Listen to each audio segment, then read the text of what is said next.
দর্শক, এই মুহূর্তে রাজধানীর গুলিস্তানে আছেন সহকর্মী মনির হোসেন তপু। আমরা সরাসরি যুক্ত হতে চাচ্ছি তার সাথে।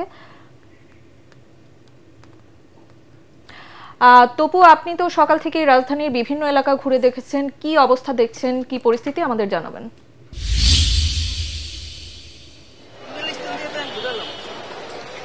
ধন্যবাদ ফাতিয়া। আপনাকে জানিয়ে রাখি যে কার্যক্রম নিষিদ্ধ সংগঠন আওয়ামী লীগের পক্ষ থেকে যে কর্মসূচির ঘোষণা দেওয়া হয়েছিল সেই কর্মসূচির কোনো আলামত আমরা এখন বর্তমানে সকাল থেকে আমরা কোনো আলামত এই রাজধানীতে কোথাও আমরা পাইনি, এবং কোনো ধরনের মিছিল, ঝটিকা মিছিল কিংবা কোনো ধরনের কার্যক্রমের কোনো খবর আমরা পাইনি।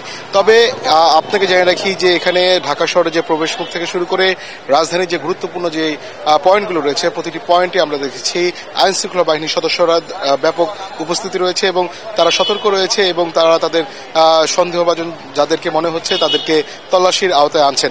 তবে কিছুক্ষণ আগে এখানে যেহেতু যে মামলার 17 নভেম্বর যে রায় ঘোষণা হবে মানবতা বিরোধী অপরাধের মামলা, সেই রায় যে তারিখ ঘোষণার পর আমরা দেখেছি কিছুক্ষণ আগে এখানে যে কার্যক্রম নিষিদ্ধ সংগঠন আওয়ামী লীগের যে আরো অনেক যারা এখানে উপস্থিত রয়েছেন সকাল থেকে তারা এখানে অবস্থান নিয়েছেন এবং লকডাউন কর্মসূচিকে প্রতিরোধ করার জন্যই বলা চলে তারা এখান থেকে অবস্থান নিয়েছেন। তবে এদের মধ্যে থেকে কেউ আমরা যতটুকু জানতে পেরেছি এখানে উপরে যে কিছু কাঠ বা আবর্জনার মধ্যে তারা আগুন জ্বালিয়ে দিয়েছে।